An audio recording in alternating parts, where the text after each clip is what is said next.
오늘의 질문은 마노아의 질문입니다. 그 애들이 부모 마음대로 크면 얼마나 좋을까요? 가르친 대로 또 보여준 대로 그렇게 큰다면 얼마나 좋을까? 그런데 그렇지 않을 때가 많죠. 사실 할 말이 없는 것은 지금의 우리 역시도 부모 마음대로 안 컸다는 거죠. 그러면 어떻게 해야 됩니까? 그냥 그렇게 두는 것인가? 하나님이 나에게 맡겨주신 이 자녀를 어떻게 하나님의 말씀대로 키울 것인가? 성경에서 이와 동일한 정말 진지한 고민을 했던 한 사람이 있습니다. 그가 바로 마노아입니다. 마노아는 사사기에 등장하는 삼손의 아버지죠. 우리가 주로 삼손의 행적, 그가 큰 힘을 발휘해서 사람들을 때려 눕히고 죽였던 일들, 그리고 삼손과 드릴라 사건에 주목하느라 그 삼손 앞에서 기도했던 마노아의 기도와 간구에 대해서는 종종 놓치곤 합니다. 마노아는 여호와의 사자, 곧 하나님께 이렇게 질문하며 간청하죠. 13장 12절을 보면 마노아가 이르되 이제 당신의 말씀대로 되기를 원하나이다. 이 아이를 어떻게 기르며 우리가 그에게 어떻게 행하리이까? 이것입니다. 하나님의 뜻대로 하나님의 말씀이 이 아이에게 이루어지기를 원합니다. 그런데 어떻게 합니까? 어떻게 키우고 어떻게 행합니까? 라는 것이죠. 잠깐 그 영어 유치원 이야기를 하면은 좀 큰 규모의 영어 유치원을 볼 때 5세 때는 무시험으로 합격합니다. 5세 때는 아직 어떤 테스트를 볼 나이가 아니라는 것이죠. 그런데 6세가 되면은 그 입학 테스트에서 파닉스가 있고 또 대소문자를 구별할 줄 알아야 합니다. 예를 들면 이것이죠. C, A, T 이렇게 읽고 cat이라고 할 줄 알아야 됩니다. 7세 때는 더합니다. 7세 때는 자기가 읽은 것을 얼마나 이해하고 있는가까지 보게 되는 것이죠. 어머니들을 보면 그 자기의 자녀 양육에 대해서 참 지혜롭고 잘 준비하며 그 스케줄을 짜게 되는 것을 보죠. 이렇게 신경을 많이 쓰고 있어요. 이렇게 세상도 자기 자녀에게 이렇게 신경을 많이 쓴다면 하물며 하나님이 내게 맡겨주신 이 자녀를, 이 자녀의 영적인 부분에 대해서 우리가 얼마나 더 세심하고 치밀하게 이러한 영적인 훈련을 할 것인가 라는 고민을 하게 되는 것입니다. 이 부분에 대해서 좋은 가이드를 제공하는 사람이 있습니다. 얼마 전에 소개했던 이 제이시 라일이죠.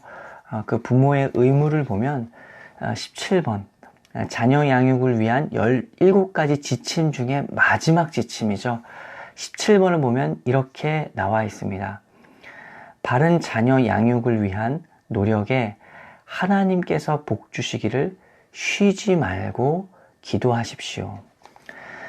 하나님께서 복 주시지 않으면 여러분이 아무리 노력해도 전부 헛수고가 됩니다.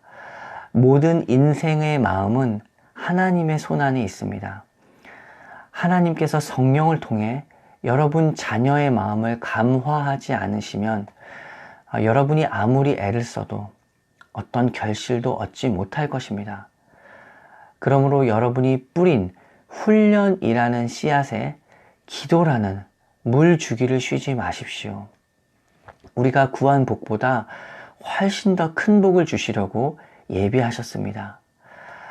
하지만 하나님께서는 그런 것들을 위해 우리가 먼저 기도하는 모습을 보고 싶어 하십니다. 부모의 많은 기도를 받고 자란 자녀들이 버림받는 경우는 거의 드뭅니다. 마노아가 삼손에 대하여 천사에게 뭐라고 묻는지 들어보십시오. 이 아이를 어떻게 기르며 우리가 그에게 어떻게 행하리이까? 부모 여러분, 여러분의 자녀를 사랑합니까? 가서 이와 같이 하십시오. 여러분이 아무리 자주 은혜의 자리로 나아가 여러분 자녀의 이름을 불러도 늘 부족할 것입니다. 이 책의 결론입니다. 기도하라. 기도하라. 라는 것이죠. 기도 외에 답이 없습니다. 자녀를 키우면서 더욱더 깊이 깨닫게 되는 것은 참 부모로서 실력이 없다라는 것이죠. 어떻게 키워야 되나? 내게 능력이 없구나. 내게 실력이 없구나. 그래서 만화의 자리로 가게 됩니다. 만화처럼 하나님이 가르쳐 주시지 않으면 감당해낼 수가 없습니다. 어떤 실력이 있습니까? 어떤 능력이 있습니까? 하나님이 이 아이를 가르쳐 주시고 또 보여주시고 바른 길로 인도해 주신 것 외에는 내게는 정말 답이 없다. 오늘 하루 이 아이에게 무슨 말을 할 것인가? 오늘 하루 이 아이에게 어떻게 가르칠 것인가? 어떻게 보여줄 것인가? 어떤 부모가 될 것인가? 주님 알려주세요. 또 오늘도 가르쳐 주세요. 라고 하루하루 기도합니다. 이 책이라는 것은 결국 어떤 정보를 주는 것인데 마지막에 제시 라일의 권고, 기도라는 것이죠. 다시 한번 오늘 생각하게 됩니다. 기도밖에는 답이 없다. 기도 외에는 우리의 자녀들을 키울 수 있는 능력이 없다. 하나님께만 오직 능력이 있다 라고 고백하며 기도하게 됩니다.